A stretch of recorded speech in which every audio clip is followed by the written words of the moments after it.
Welcome to this week's Whole Wheat Costa. Tonight we actually have video and audio. For you video viewers, you got to see the 3 seconds of us looking straight ahead. It's our first night, so we gotta figure it out. But tonight we're drinking one of Kevin's favorite beers. I picked it up special. This is my favorite beer. Oh, you guys can see now. This is so exciting for you. Yep. It's awesome. So it's also 11 a.m. So we're gonna drink this 9% beer. I really dressed up for the first video. So did I. This is what I would have worked this morning. So I actually did. Out of all the possible shirts I had, clean right now, easily available, this was the best one. So this is me. This is me, guys. Although you guys know that from the Whole Wheat Costa Minute, which is really fun to do. Yeah. Tonight's beer is Victory Storm King. It's awesome. Yeah. Did I ever tell you the story? I got real drunk at my wine and cheese party like 4 or 5 years ago. I got really drunk on Victory Storm King one time. I was out by myself. It was terrible. No. It wasn't Victory Storm King. It was Victory Golden Monkey, which is triple. Yeah. Which is also 9%. Okay. So we went to I threw this wine and cheese party. It was basically to find out what wine I could have at my wedding. Yeah. So I invited a bunch of people over. Okay. So I bought box wines, a couple different box wines. I bought different beers for people. I made these crostinis, these different cheese crostinis, and so I drink a beer because I'm not a big wine guy. So I'm drinking beer, and it's the first time I ever had. No, my brother brought Victory Golden Monkey. Yeah. Right. So he brings it. Carmen brought that? Yeah. That doesn't seem like something he would drink. Yeah, he didn't. He's like, I wanted to try it. So I was like, I'll try it with you. It's the first time I ever had it. Okay. He drank one, didn't like it, so I drank the rest of his. Right. Yeah, so it's bad. So I drink it, and then I drank the other 5. Yeah, you didn't drink the rest of something. Yeah, and then I was pouring a box wine in my mouth like this. Yeah, so I did that. They pretty much do make that spout so that you could pour it right in your mouth. I mean, that's the winemaker's fault, I feel like. And then I had to order. Well, somebody else ordered. I didn't know what. I was wasted. I ordered 2 large pizza. Yeah. I ordered what's that called? Funnel cake fries. Regular cheese fries. I spent $60 on pizza. I was so drunk. It's sort of a real George R. R. Martin sort of story. Has it been your 2-minute description of food, guys? Yeah. Yeah. So I'm gonna take a sip of our 11 o'clock beer. It's awesome. Yeah. One time. So this is when I was married the first time, and I went out with somebody from work, and I was supposed to meet up somebody else from work later on. And I went to the place we were supposed to meet, and the person never showed up. So I just drank by myself for an hour and a half. And then I was definitely kind of drunk. And then I got SVT, a heart problem. So my heart was beating 1,000,000 miles a minute. Drunk by myself, a half hour away from my house at a bar. So I just had to chance it, and I made it home. Was still in SVT. Went to sleep. Woke up still alive. Not in SVT anymore. Yeah, so that's good. That was my story. So I went to, I just got back from Italy last week. So the jet lag is still kicking off. It's kind of cool because I like getting up early in the morning anyway. So I've been getting up at 3 or 4 in the morning, which is good for me. But I hate going to bed at 7. Yeah. But so we went. The biggest craft beer bar in Italy or in Rome. I think it was in Italy. You talking this the whole time? Yeah, of course. I went there and they had a whopping. You want to guess how many taps they had? 6. 16. Okay. They had 16 taps. It's good for a regular bar. Yeah, no, not here. 5 miles from here. Yeah. There's 110 taps. So that's good. That's good for a regular bar. Not the local bar up the street has 22 taps, and that's just a local bar. My favorite bar in the area has 40 taps. You know all these hipster places now. I remember. They're not. None of them are hipster places. One's a chain restaurant. One's like an old man bar. I remember the one time I met you here, and you were like, "Oh, let's go to this bar near me," and I came dressed like this, and then it was everyone's in shirts and ties when we go in. Was it Yard House? Yeah, maybe. It's just a chain restaurant. I don't know. Yeah, that's people are fancy as fucking Jersey go to chain restaurants. I expect you to dress like that. Yeah. So we went there, and I drank, I think 6 or 7 beers, and the bartender, who's awesome because we talked about craft beers, and I told him about the bars that we have here, and he's like, I got to visit America. And I was like, yes, you do. And so I go there and I was telling him, and then like He's actually in the other room right now. Yeah. He just came back. he's under this snowy curtain. Yeah. This is our starts our Christmas season of Whole Wheat Costa. Right. And so I drink, and he looks at Rachel and he goes, "Is he gonna be all right?" And this is like after 6 or 7 beers, and she's like, "Yeah." He's already. He's like, "Oh, okay. Most people don't drink like that here." We wanted to buy a glass. So this is America though. Yeah, we wanted to buy a glass, like from the place, which we did. Not only did we not buy the glass, he gave it to us for free for drinking so much. Nice. Yeah. We wanted to buy T-shirts, but the guy in Italian told him, because I wanted an extra large. And in Italian, he told the guy, "We don't have any shirts that'll fit him." All right. And then like, "Sorry, we're sold out." And I was like, "Oh, so you guys don't have shirts that'll fit me?" Because Europeans are much smaller. What's that? Are people like the same size or smaller than? They're much smaller. Yeah, it was. Their cars are really tiny, which I know. Like I love all tiny cars and everything. Yeah. But their cars are tiny. Like I have pictures. Maybe I'll post a picture on the Whole Wheat Costa Instagram. It's me standing next to a car, and then I'm leaning on it. Yeah. Like it's, you know. And then one of the vans, I could probably fit. I don't know, me and like another one of my friends in there. And, like that's their work van.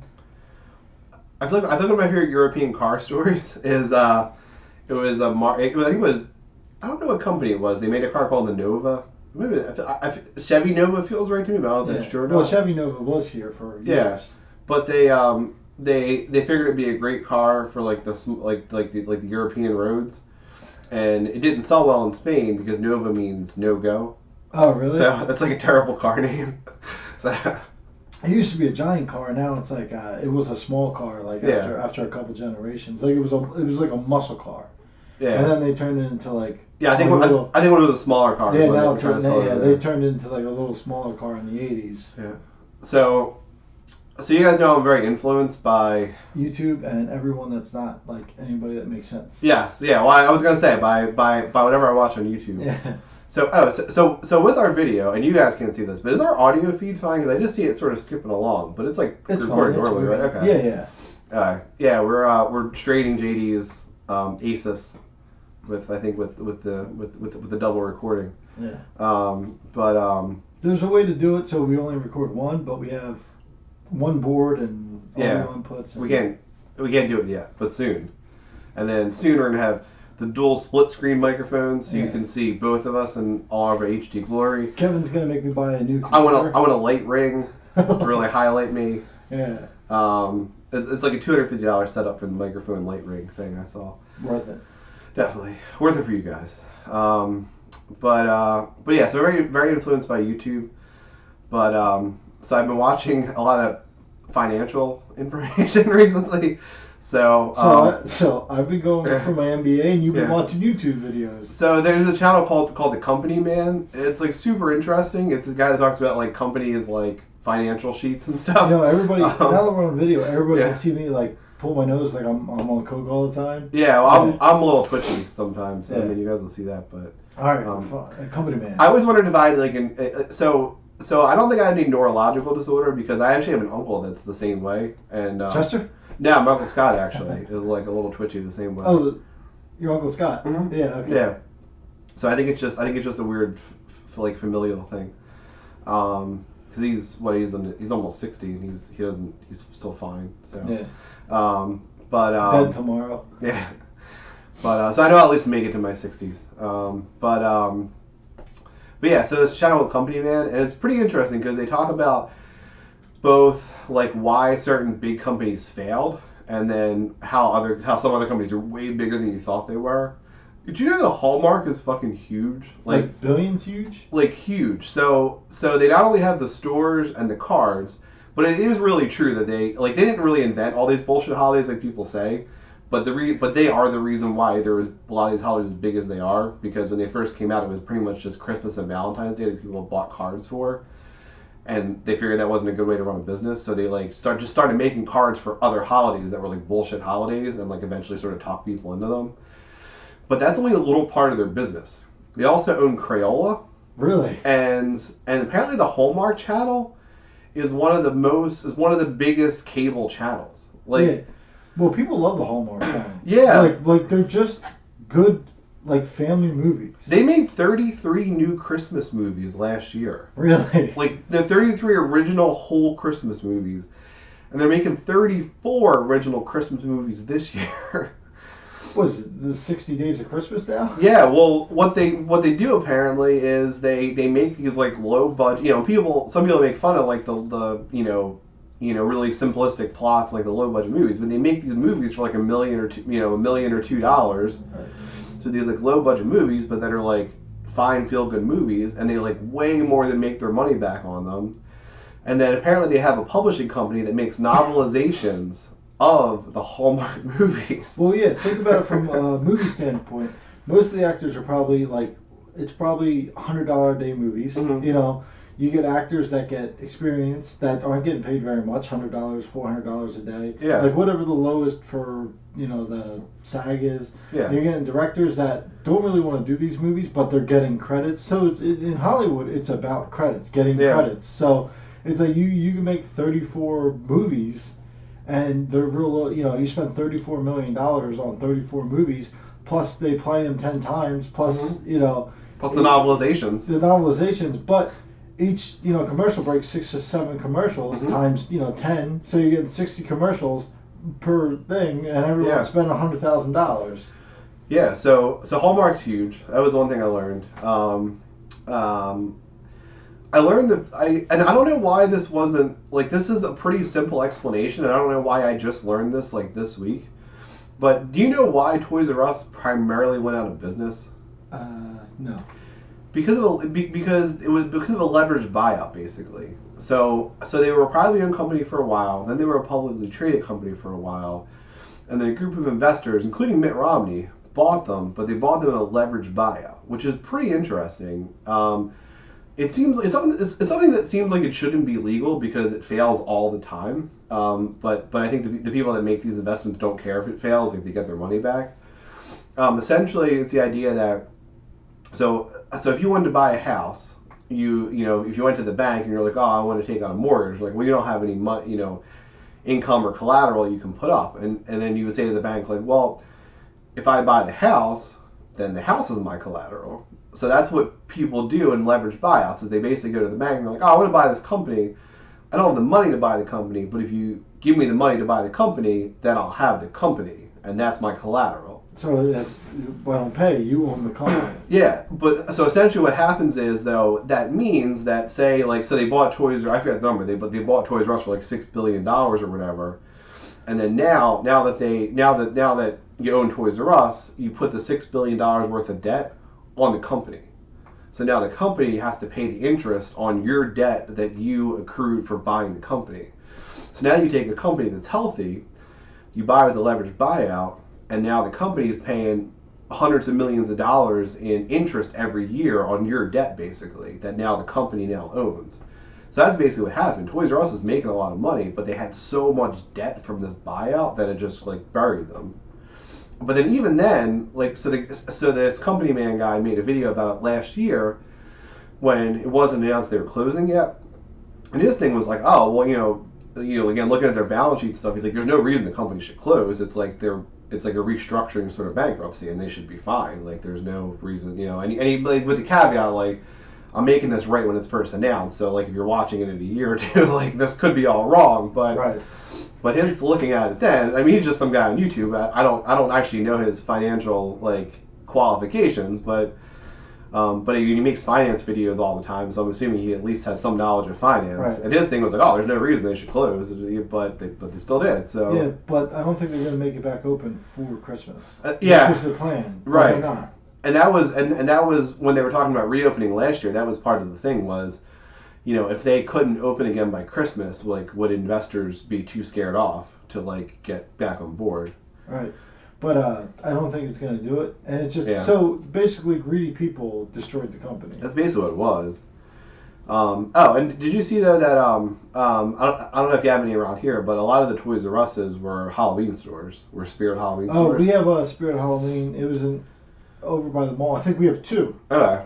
So if, like, Toys R Us, like, just did pop-ups like that around Christmas, that'd be pretty good. Yeah, that would be a bad idea. But that's what a couple of Toys R Us I know of became the Spirit Halloween stores for. What's this? You're drinking coffee? We got beer. I got coffee and beer. Oh, so this coffee too.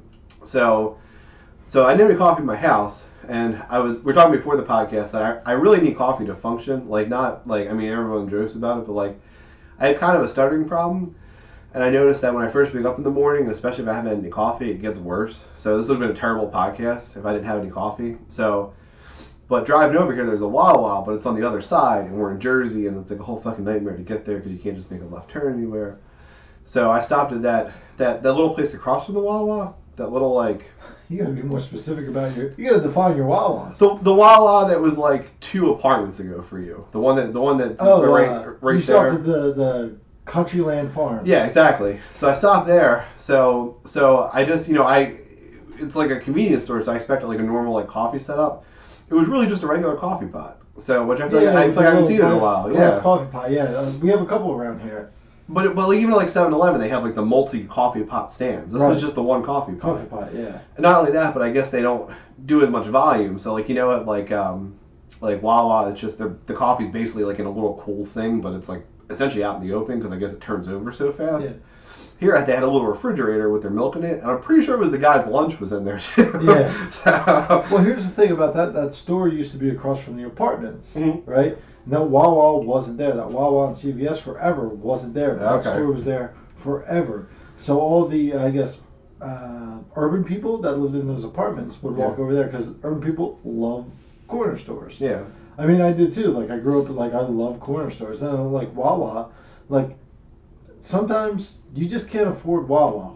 Yeah. You can't afford like the name brand shit Wawa has.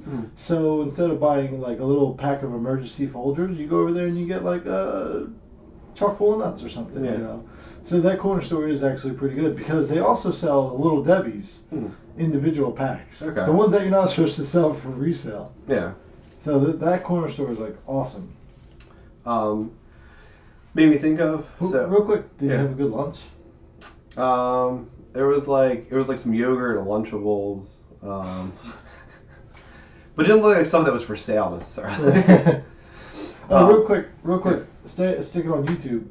Have you watched any new YouTube Legal Eagle? No. Have you seen it? It's a lawyer who also teaches law. Okay. And like some of the episodes, like he talks about like how he got into law school. And he's like, any advice that he could give to get you. He said, anybody that gives you advice on how to get into law school, it's all bullshit because it's all different. Yeah. And he's like, I'll give you advice, but depending on the law school you're going to go to, it could be bullshit. Yeah. So it's like, it's very like, it's like arbitrary, like what they really want to see. He's like, but there are certain things that you have to do. And then the other part of it, the main part of it, as he breaks down law cases in movie and TV. Oh, that's cool. And I like that sort of stuff. Yeah, so he breaks down, like, he broke down, like, a couple episodes of Better Call Saul. He's working on Liar, Liar. Like, he's done, not Officer and a Gentleman, but the one with Jack Nicholson and Tom Cruise. You Can't Handle the Truth. Yeah, I know what you're talking about. Yeah, so. What's the movie called? I can't think of it. But he's done, he does that. But the only problem with his YouTube video is they're, like, 25 minutes long. And that's longer than a dump. Yeah. Well, I listen to a lot. Do you have YouTube Red? No. Do you have unlimited data on your phone? No. Get YouTube Red. Yeah. Because then you download all those videos on your phone. I don't drive nearly as much as you. Yeah, true. And I can't do it at work either. We're not allowed to have our phones because we work around. I mean, I still do dangerous chemicals. Yeah, I can't really listen to anything at work. I'm busy the whole day usually, I've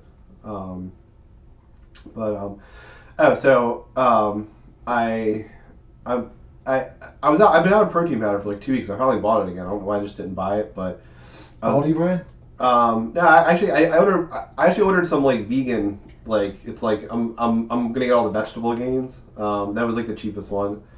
I figured I'd try it out. It's very different consistency. It's like very fine powder versus like the normal, But in the meantime, I was just at the store and they had this. It was like this high protein milk, and it was reasonable. It was like a little too many calories for like what it was, but it wasn't anything crazy. But it was like, but it's called nut milk. Nut milk. Which I just think was like, I don't know if that was like intentional. Like I don't know. You know what I saw the other day? Yeah. Oat milk. Huh. Not from nuts, not from cows. It's from oats. You can't milk an oat. You can't milk a nut. Yeah, I mean, I don't know. But yeah, so that. Oh, the other thing that guy covered was we were talking about before the podcast. We had like way better. We should have recorded our pre-podcast conversation, but Well, I was doing something, so. Yeah, we're trying to figure out the video. Yeah. But he talked about. You know what's weird about this too? Actually, though, with the video, I can see the timer, so I know like how long we've been talking. So that's like, it's like a little weird. Yeah, but also you can see how much bigger I am than you. I'm in the background. Yeah. Near our future green screen. Yeah. There's gonna be stuff back there. Guys. You're in the background. Yeah. But the camera is as far away from you. It'll look big. But when I record the Whole Wheat Costa Minute, which is super fun. I'm having a lot of fun with it. Although it's another obligation. Where now like days I don't do it, then I like when I'm in bed I feel like bad that I didn't do it. So so I realized I added like another stress in life. But it's pretty fun to do, and I think I'm funny. Like it's one of those. You're the only one. Yeah. We have like 6 people that are like regular viewers. One's my brother. Yeah. He gets very upset when there's no Whole Wheat Costa Minute. He probably does. And so okay, well that's more reason to stick with it every day. Yeah. But I usually do it when I'm in the gym parking lot. So if I don't go to the gym. You're like Robert Frank. You do minute-long videos in your car in the gym. Well, that's why I said in the original one, so the original one was 4 segments long. Oh, when Kev was doing, he started Whole Wheat Costa Minute. I was in Italy. Yeah, that's why I started. I had the internet. Real quick. Yeah. The internet does 2 things. Yeah. I wasn't going on Instagram that much because if I wasn't on Wi-Fi because you use so much data. Mm. But data in Europe.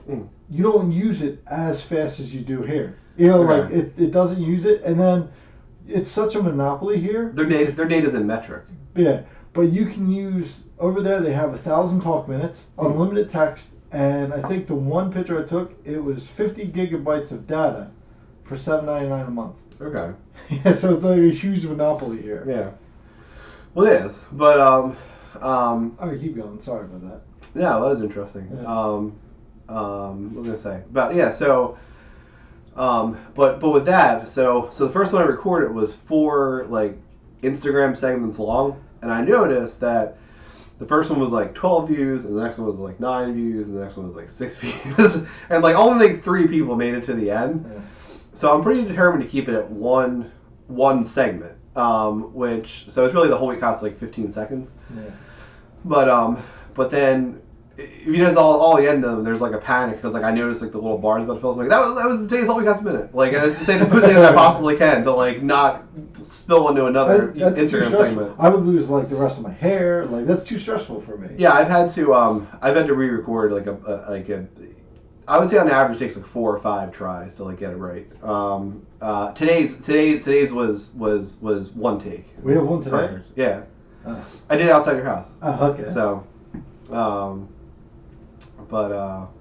There was a lady like walking her dogs, and she kept like looking at me, like and that was before I was recording, so I had to like sit there for a couple minutes while she like totally walked by. Did you walk back and forth? No, I was just in the car. So people just sit in the car for a minute sometimes once they park. They're like doing all their stuff. I don't know why she was so suspicious. Yeah, it's usually older people listening to classic rock songs. Yeah, just gonna let it finish. Yeah, they're like, oh, it's 9 minutes long. Better sit in the car. Like, oh, get out of the car. Yeah. That was the other thing we were talking about before was about that YouTube channel talked about. This is sort of unrelated to finance, but the like platinum album thing. I thought it was pretty interesting because they talked about how digital downloads work. Because obviously if you buy, so platinum album's 1 million albums. So if you buy like 1 album, that's like 1 unit towards your platinum album. But then for digital downloads, every 10 songs that are downloaded is an album. And then every 1,500 YouTube or like Spotify views it counts as an album unit. So it's pretty interesting. We looked up Ariana Grande's "God Is a Woman" has 151 million views right now. So that's like 100,000 albums. Oh, you just real quick. Yeah. Keep going. So she so essentially she's a fifth of the way to a gold album just from YouTube. So I think it's pretty interesting. But the more interesting thing was, and multiple things about that. All right, so my friend, Yeah. proven fact, I can date Ariana Grande because she just broke up with Pete Davidson of SNL. He goes, both of you have Crohn's, dads have passed, and you wear a tattoo of them as a reminder. And he asked me if I was on stage with Kanye and had to get off, and I said I did. So he said, like, pretty much you should date Ariana Grande. It's like she would just move on to the next thing. You know, there's real no change at all. It's true. You should probably pursue that. Yeah. This will be the only segment Rachel watches. Well, yeah, that's fine. She wouldn't be mad. Yeah. I'll message her on Instagram, and she'll surely get back to me after, because she only has, 140 million followers. Yeah, it's fine. So she'll surely get back to me. You just explain your logic. Also, she's Italian, so. Maybe we can send her a video. Yeah. All right, so back to the Golden Album. So this was, we talked about this for like 10 minutes before the podcast, but I'll try to summarize because we were really going in circles with it. But so this video was made like about a year-ish ago, and at the time, the top-selling album was Michael Jackson's Thriller, which was triple diamond. So that's 10 million albums, so it was 33 million albums sold. And then number 2, you won't guess it, was the Eagles' greatest hits, 1971-1975. It's not even like all their greatest hits, right? Just the greatest hits for those 4 years. Which was a lot of hits. Yeah, but the 29 million albums sold, which, like, I mean, we played them before the podcast. They're all good songs. We know them fine, they're, but like, I wouldn't expect it.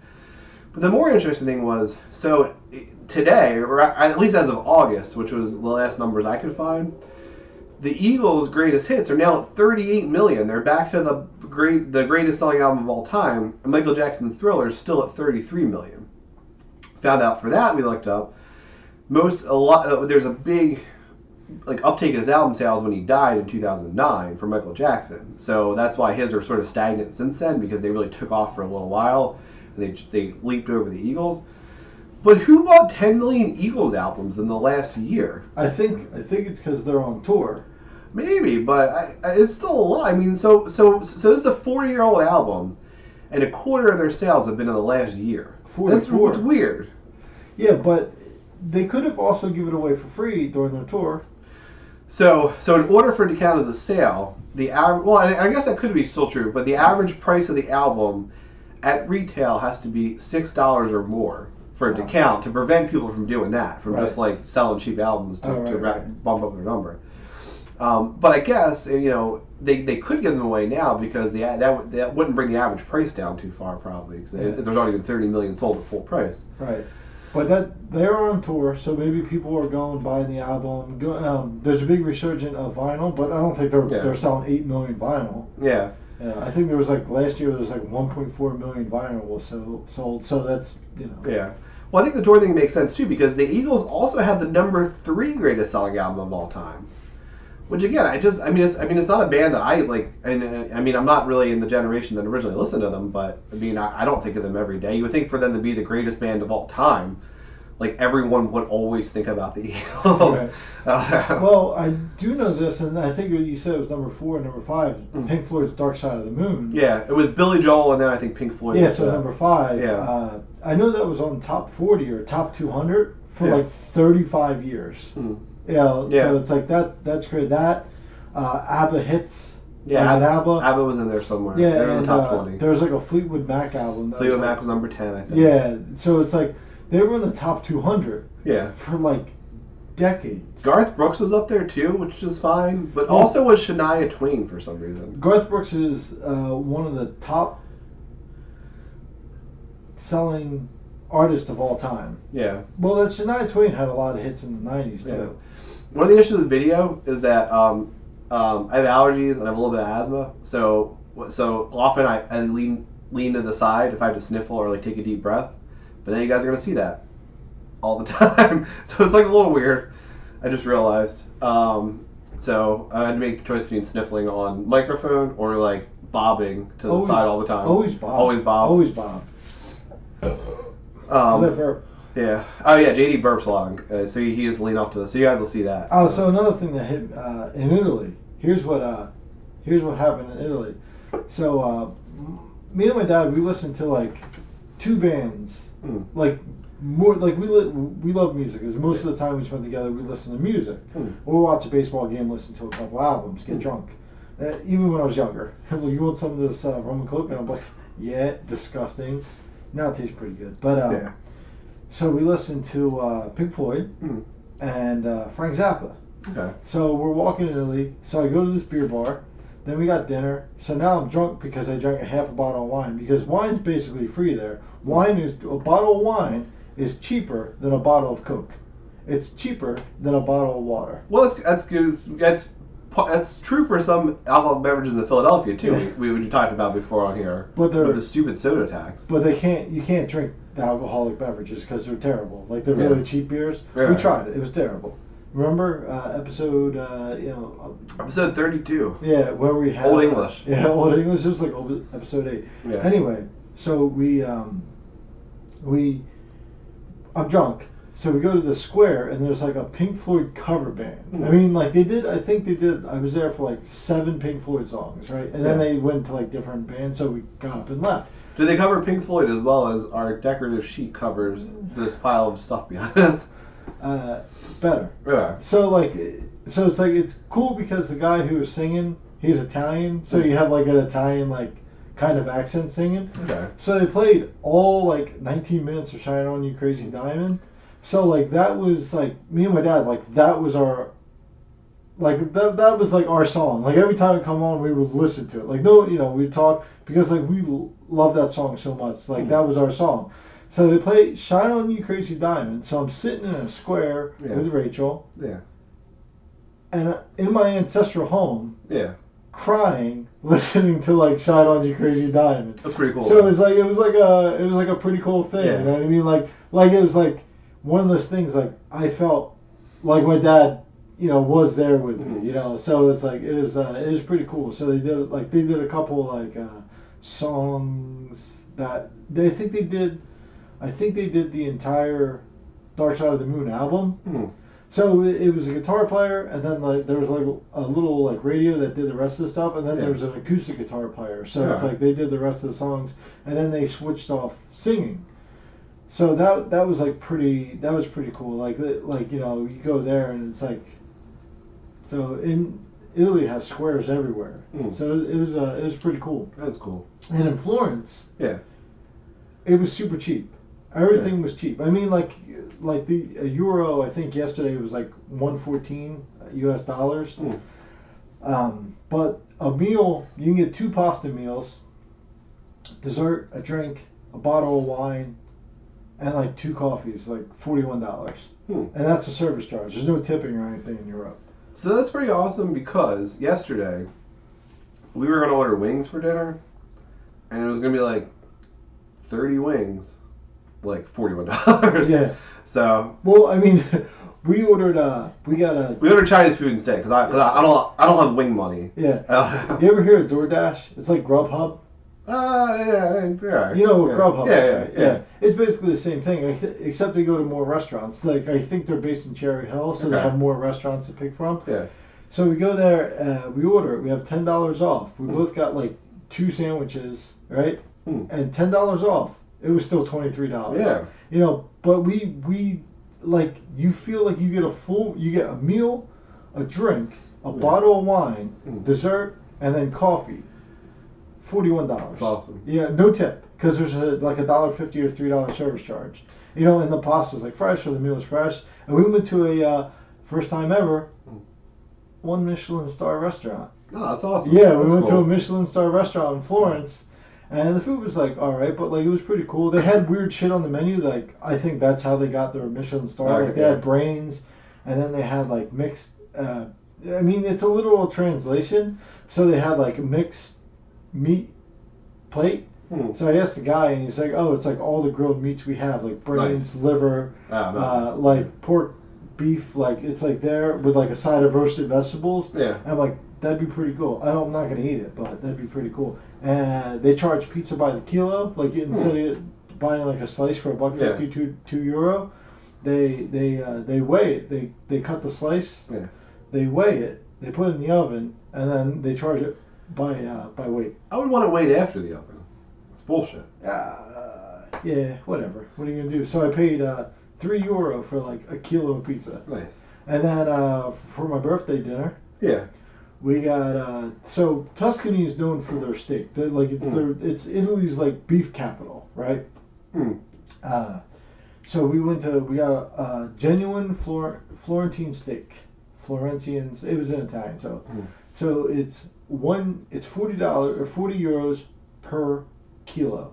Okay. So we ordered 1 kilo of steak for the both of us. Yeah. It's just salt and pepper, grilled up. One of the best steaks I ever had. Yeah. Like it was so fresh. Do you think most people know the Michelin star rating system from Gordon Ramsay? Probably. Yeah. I would say so. Yeah. That's how I know it from. Yeah. So it's mostly Europe. It just came to New York. It's Japan. French. New York. I don't think there are any in Philadelphia, but there are in Chicago, Washington. I think there was, wasn't it? I think Steven Star. Did he have a Michelin star restaurant? But I think he gave it up though. I think he didn't. The stress of it wasn't worth it anymore.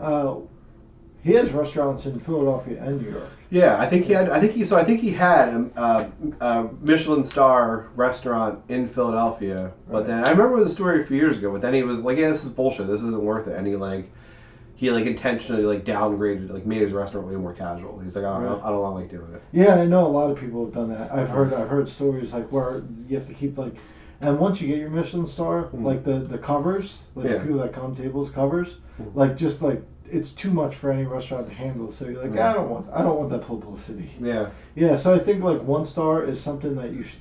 I think it categorizes as a place you should stop at, and then 2 stars is a place that you should go out of your way if you're traveling, and then 3 Michelin stars, which is the top one, is a place that no matter what you should just go out of your way. You should just go try it. Yeah.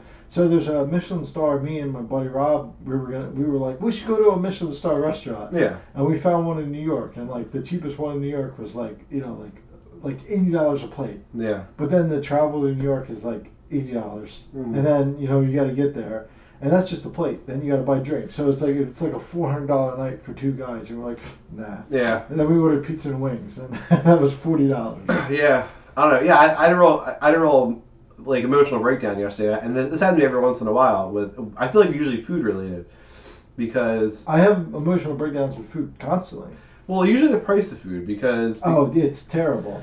Well, because I kind of wanted wings, but it was pay $40 for 30 wings. It was and then my issue is these are the life choices I made. That I have a 6-figure salary, and I'm stressed about ordering fucking wings because of all my other expenses in life. I don't know, and then I freak out about it. So that happens to me every few months. I feel like.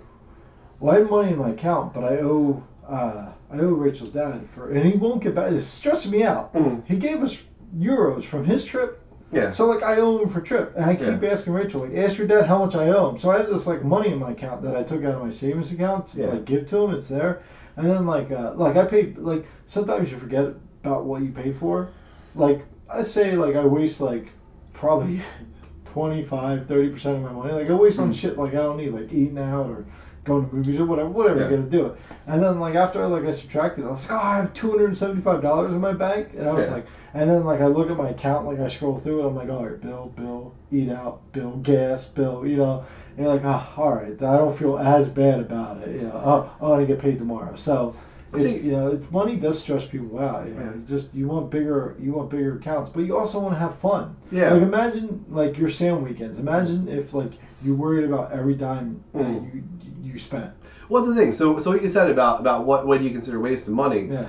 I don't 100% agree, because, and that's the thing we're talking about before the podcast about money stuff, and every Sam weekend's a few $100s on average, because we usually go to the movies, and then we usually do one other big thing that costs a similar amount of money, and then we're running around the whole weekend, so then we do get fast food or eat out or whatever a lot of times on those weekends. And I feel like going to the movies is never a waste of money. I feel like anything that's an experience isn't a waste of money. Right. And this is what this is my issue with buying like toys for the kids sometimes. Like if it's something they're really gonna play with, then fine. But a lot of the time they like want to get something just to get it, and it's like, well, why don't we get a game that like we'll play a few times, or like why don't we go do something with that money instead? Like so you have like a memory of doing this thing versus like some piece of junk that's gonna sit in a box somewhere.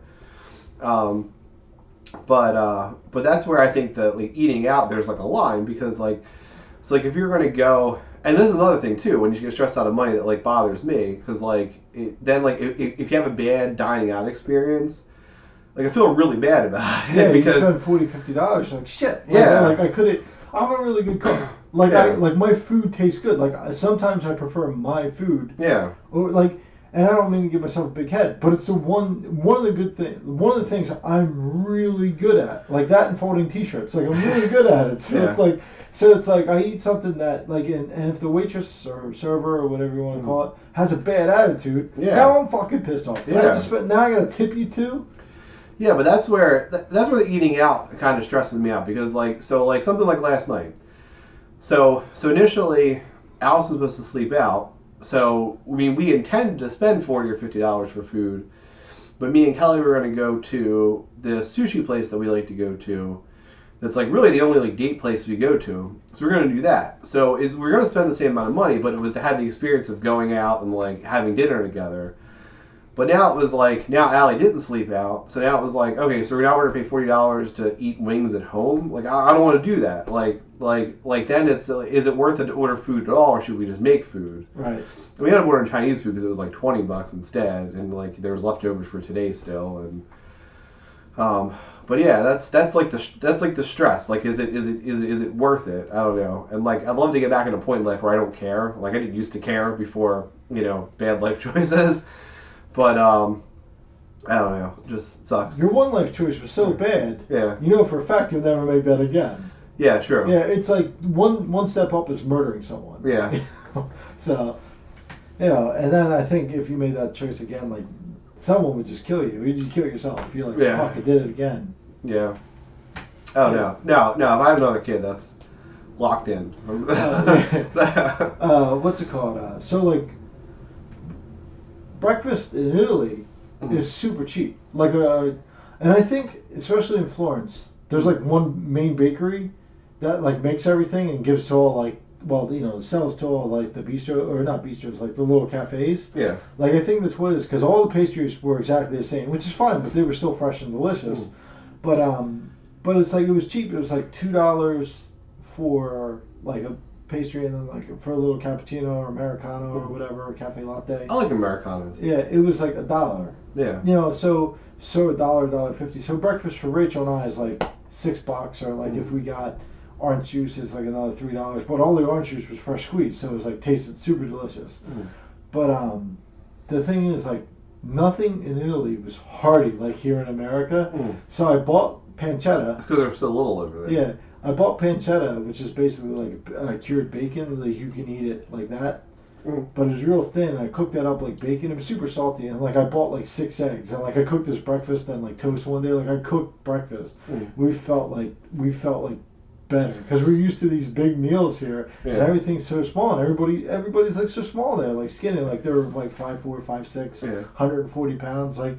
I was like one guy. I can't even imagine what being 140 pounds would be like. I was when I was like 12. Yeah, I was literally twice the size of most Italians. Yeah. So it's like it was crazy but like, and they don't have meat with everything. Like they have like meat for dinner. That's it. And like, I asked for a porchetta and salami sandwich, right? And like porchetta is like pretty rare around here. It's like you debone a pig, roll it up, and then cook it. Oh, yeah, so it's super delicious. And I've only had it a couple times. Being Italian, like it's something like I've had to have. So I asked for a porchetta sandwich, and the guy goes, "We're out of porchetta." So it's kind of like eating pork roll in Philadelphia. Yeah. No, scrapple in Philadelphia. Is what I was yeah, thinking. but it actually tastes good. It's good, like it's not. It's like real meat. I was debating pork roll or scrapple this morning. I went with the pork roll. Yeah. What's it called? So I asked for prosciutto and spicy salami, right? And the guy's face was like, let's see if I can do it for the camera. I was like, what? He's like, no, we don't here in Italy, we don't mix meats. Yeah. And I go, what do you mean you don't mix meats? He's like, one cheese, one meat, one vegetable. And I was like, oh, all right, cool. So I ate a pancetta sandwich. Yeah. Like it was like thicker pancetta. Mm. Rachel ate a spicy salami and cheese, and like we took bites, and like pancetta's like terrible to chew for you. Like it's basically eating raw bacon. I just imagine they're still talking about it. Like it's like a couple weeks later, and some guy's like, I remember that fucking asshole who mixes meats. Fuck that guy. He wanted to put a spicy and a savory meat on. What an asshole. What an asshole. Yeah. But that's the thing. Like that's what we do here. Like an Italian hoagie here is 3 different meats. Yeah. It's a sweet, a spicy, and a savory. He's like, how do you even taste all those flavors? I was like, you just taste the flavors. Yeah. Bread in Florence, terrible. Bread in Rome, delicious. I wonder why. Yeah. No, it was like stale. Like all the bread was like stale. Like, I guess because of the beef guys. Yeah. Yeah, like the bread was just, and you get it with everything. It was just terrible, you know. So. You think like when guys from Florence go to like Rome, they're like, oh, I got some beef for you, baby. Like. Yeah. Yeah. Rome. I actually had a cheese hamburger in Rome. It was, the hamburger was like, it was pretty good, but it was the best hamburger meat I've ever had. Huh. It was like they took steak, ground it in the back, cooked it up, and gave it to you. Like they killed the cow. Yeah. They're like, here you go. Here's your hamburger. Nice. Yeah. I just keep watching us on the video. Yeah. I'm pretty excited about this. You'll get used to it. Hopefully everybody else enjoys it. Yeah. As well. They'll enjoy me. I'm pretty. Yeah. Yeah. I gotta pop out from the microphone so you guys can see me. Well, we'll figure it out next week. Yeah. But, yeah, I guess we could angle. Yeah. We were talking about that before too. That I don't know if this is true, but I know I'd heard before like usually it's like a guy and a girl that sit across from each other, and like usually if it's 2 guys that like sort of angle away from each other a little bit. So this is more of like a heterosexual position we're in now than our usual broadcasting. Are you drinking your beer? I am. Oh, okay. I'm real mad. I've been out of beer for about. No, I'm about three quarters. We're about 45 minutes in. I've been out of beer for 40 minutes. Oh. So yeah, nobody's here to get me another beer. Yeah, I know. But I probably shouldn't. Like I have a lot of work to do. Yeah, I have a lot of schoolwork and shit like that. It's like 11:30 in the morning. Yeah. Now. I think it's 11:45 now. Yeah. Yeah. That's 12. Oh wow. Yeah. Huh. It still beats the earliest beer I've ever drank. When was that? The earliest beer I ever drank was this one. Hmm. The second earliest beer I've ever drank. Yeah. Was the last time we did a podcast. True. Beer, yeah. True. Yeah. I kind of like podcasting in the morning. I wish we were. I wish we were free to rely on it on any mornings. Yeah. But because why not? I don't know about you, but at night I get tired. Yeah. Yeah. Yeah. There's like the sunlight. So I saw you went to the Run Fair. Yeah. Again, how was it? A little colder. It was pretty good. And you went with your dad this time, right? Did he go last time? No. Yeah, that's what part of why I went back. He wasn't able to go last time. Well, here's the thing. When I saw your mom, I wasn't sure it was your mom. Yeah. But if I saw Al, I would look, you know. Yeah. So, because like a middle-aged woman with like a short haircut. Yeah, that's like all of them. Yeah, it could have been anyone. Yeah. So. No, it's pretty fun. I don't know. I don't know anything remarkable I have to talk about. It wasn't as eventful as our first trip necessarily. Did you watch all the shows or anything? Or that was the thing. That was our goal. We sort of wanted to go back to especially watch the finale. But then so we went on Sunday night, or we went on Sunday. So it was like Sam had to go to bed for daycare and stuff the next day. So I was gonna bring him back later than normal anyway. But then I was like, I don't know how late it's going to be we stay for the finale. And it turned out we didn't get back till like 8 o'clock anyway, even not staying for the finale. So I guess we really couldn't. But that was really the whole reason why we went. But like, whatever. But I don't know. I really feel like... So we saw the chess match, which I remember as a kid, the chess match was awesome. It was mostly like knights fighting, and then there'd be like, more funnier like side things. But now it's like all side things. It was like all random like... women and kids fighting and stuff, like, which wasn't as interesting. Also, it had rained like the whole day before, so like I was like ankle deep in mud watching it. Like I was holding Sam, and the day we went, but didn't know it. Yeah, it was like rainy. Yeah, no, it was like very, very muddy. Did you go to Johnson's Farm again without me? No. Oh, okay, I would have been real upset then. But yeah, but I don't know. So now we've seen the first joust and we saw the chess match, and both of them sucked. So like I remember as a kid, like the main events were awesome, and then the sideshows were like a cool addition. But we saw a couple of the sideshows, and they're way better now. Like we saw the Mud Show. I saw the Mud Show one year. So we did so they did like Hamlet, but like you look at Fall in the Mud, like it was really it. Like but Sam thought it was hysterical. Like I had to like tell him, like I had to shush him from laughing. He was laughing so hard during the show. Like I'm pretty sure all people heard, like most of the show was like they half heard the show and half heard Sam laughing hysterically. Yeah. I don't know why he thought it was so funny, but then he like, I'm still convinced because like he never laughed as a baby. Like the first year of his life, like most babies like have like a funny laugh. Like he didn't laugh. Like I heard him laugh one time in the first year of his life. So now he has like a weird laugh. You know why he laughs? Because he's evil. Maybe. Yeah. When people get hurt, he laughs. He kind of does, yeah. He doesn't. I think he gets it from you. He doesn't have empathy. He's like. Yeah. When people would fall in the mud, he was cracking up. Yeah. And it was like, and he has like this weird loud laugh. Like he has like it's kind of like Kelly. Like Kelly has like a weird laugh, like it's super loud. How old is Sam now? 3, right? 4? He'll be 4 in a couple weeks. Yeah. Okay. When did he learn his ABCs? I guess like 2-ish. Yeah. Like he learned the alphabet. He still doesn't reliably, like if you show him a letter, he doesn't always know what it is. Oh, okay. I was just wondering because like the guy at work, his daughter was like 3. She just turned 3, and he's like, oh yeah, she's starting to learn the alphabet. She knows like A through S. And I was like, at 3 years old, shouldn't she know more? And he's like, no. She'd probably know the alphabet. She'd probably be able to like sing the alphabet song. Right. But yeah, Sam still isn't good with like if you like showed him all the letters. Like he recognized the letters in his name, right? But he doesn't know a lot of the other ones. And we got these cool superhero flashcards. So it's like like H is for the Hulk and like S is for Spider-Man and like all that stuff. Who's Z? I don't remember. There was a lot of ones. What about X? There's a lot of like weird ones. They still use xylophone. Yeah. yeah. There was a lot I didn't really. Use Wonder Woman. X. Xylophone. Xylophone man. I'm sure it exists. But the other funny, and I think it's funny when people make a bold claim and then follow up with it, because we got these like geode things. I bought them a while ago. Because it was like we were at Target and it was like. Is Sam bigger than Allie yet? Not yet. Oh, okay. But I mean I think he will be by next year. Although she finally grew a little bit, but we got those like geode things. It was like a 2-pack of them. It was like we were at Target. It was like, oh, let's not buy toys. Let's buy something we could do like an activity. So it was like the geodes and like safety goggles and like you break them open or whatever. So like they're supposed to be easy to break open. The trick is really to crack them so they crack in half. So it's like a big cool geode versus like shattering in a bunch of little pieces.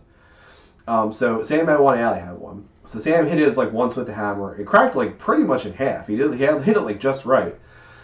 And then Allie's there with hers, and she's like hitting it with the hammer, and then she has one on the ground and hitting it with the hammer, and then she's like, and then I got her a bigger hammer to hit it with. I feel like Allie's like a Mr. Potato Head. Like she uses her arms, but they pop off. And then like it still wasn't cracking open, so I got like a chisel, and I'm like holding the chisel, and she's hammering the chisel because you figure then you're applying direct, like pretty good force to crack it then. And then she's throwing it on the ground as hard as she can. And I'm at the point where I'm thinking like maybe it's just a dud geode, like maybe it's just a rock, like it wasn't really a geode. Because how would they know, right? Like how would they know there's really crystals inside? They make them. Do they make them, or do they just buy them? I don't know. But I was like, maybe it's just a dud geode. So for the last like a few minutes, Sam's like, Allie, let me hit it. And she's like, no. And she's like, hitting it. And she's like, and Sam's like, Allie, let me hit it. And she's like, and she's hitting it. And finally he goes, Allie, let me hit it. I'm stronger. Meanwhile, again, he's 3 and she's almost 8. So then Sam takes the hammer and he hits it once and it cracks perfectly in half. So I don't know what he did differently, but I just thought it was awesome that he was like, look, it's just like let the man do it, and then he like did it. So, Buddy Rob was telling me a story like that recently. There was a guy at work at his job. He was trying to get like a jar of pickles or mayo or something, like a glass jar, right? And the guy's like, he's like twisting it. He's putting a towel on it. He's running under hot water. He's hitting it with like the knife, he's like, can't go to it. He's like, must be stuck. And Rob's like, let me try. Rob takes it from him. He's like, poop. He's like, here you go. like he embarrassed him in front of everyone. Yeah. I feel this stuff happens to me a lot at work, but I also work with all women, so it's a little bit different, I guess. But well, you embarrass everyone? Well, look how strong I am. Well, it's not like embarrassing, but it's like things that are not that difficult to do, really. But yeah. So I got a quick gym story for you. So Rachel and I usually go on Tuesdays and Thursdays and sometimes Saturdays. Most Saturdays, like we go, and I'll go work out by myself other days. So I was doing a bench press. I'm not really that strong. So like I can do 185. Okay. I could probably do like 205, like if I'm not fatigued. Yeah. So I just did 2 plates, like 135, and like I did 3 sets, just to get like a warm up. So I was like, I'm gonna put 5 on each side. So I put 5, and I do 3 sets, 5 there, and then I put like 5 more, and then I take off one of the 5s and I put like 10s on each side. So I get up to 185, and I do 3 reps. The third rep, or the fourth, the rep down after the third rep lands on my chest, and I was like, oh no, I can't get it up. So I was like, all right, well, I'm gonna have to dump these plates. Yeah. So I went to sit up before I dump them, like so I don't dump them on my chest. So I rolled down. Yeah. Once it hits my ribs, it lands in. Oh no. Yeah, and then I have this big old fat belly. Yeah. So I have this big old fat belly, right? And then like I roll it, and it's 185 pounds. Yeah. And so like I have this belly, it's pushing down, and like so I can't get over it. Yeah. So I just crushed my belly, like it hurt, it hurt. But I was gonna ask for help, but I had headphones on, so I don't know how loud I was yelling because I couldn't even shake my, because I have the weights, I couldn't even shake my headphones out. Yeah. So I wasn't like help, and like everybody runs over, so. So I'm listening to music, so I get it on my chest, or I get it on like my hips, and I just sit up and I dump the plates off and I like lift it up and I throw it behind me, right? So like it hurts, it's a little sore. Yeah. So the next day, like I have my desk, but then I have a workstation to ship shit. The desk is right under my ribs, and I always lean on it. So I lean on it, and it is bruised. Oh, that sucks. Yeah, and it's like not a bruise on the outside, but you can tell there's a bruise on the inside of my skin. It hurts so bad all week. Yeah, I honestly, well, one I got to Planet Fitness, so they don't really, so you only do like the Smith machine bench presses. So I usually do the dumbbells, not the barbells. But I definitely have a different strength difference in my shoulder and like in my arms. So like even when I do the Smith machine bench press with the bar, my left shoulder hurts like hell. So I'm trying to like build up with the barbells to get the same strength on both sides. But at least that's easier. If you ever have to dump them, you can just drop them. It's like way easier with the barbell or the dumbbells. I mean, but yeah, we were talking about this before the podcast too. That I have the issue now that we're because I worked out for a while, then took a break, sort of stopped for a while, and then working out for a couple of years again now, and I'm like way past like the newbie gains point. So like when you start, you can just do whatever, and like you build muscle and burn fat and stuff, like whatever you do. But now I'm like past that point. Like my body's used to this stuff now. So now like I do a lot of stuff to build muscle, and I'm just getting fatter because like it no longer burns fat. Like I have to specifically do more cardio or like eat less or like something. Probably both. Yeah, probably. Because I've gained like 10 pounds, and it's real weird now because I feel like if like certain shirts, like I feel like comfortable from like here up, like I feel like they fit my shoulders and my chest fine, but then my belly feels like huge in them, and then like when I look in the mirror, like you can tell there's muscle there, like you can see muscle around the edges, like there's a line down the middle, and then there's just this giant bulging like besides it, I don't know, so it's a real problem, but gotta work on it. Yeah. Well, looking at the camera, and I realized there's a windowsill. We could probably put it on that windowsill. Maybe. I like it where it is. This is a good. Yeah, but it'll get us even. So it doesn't look like I'm a fucking giant and you're a midget. I'm just like 5'2", guys. Yeah.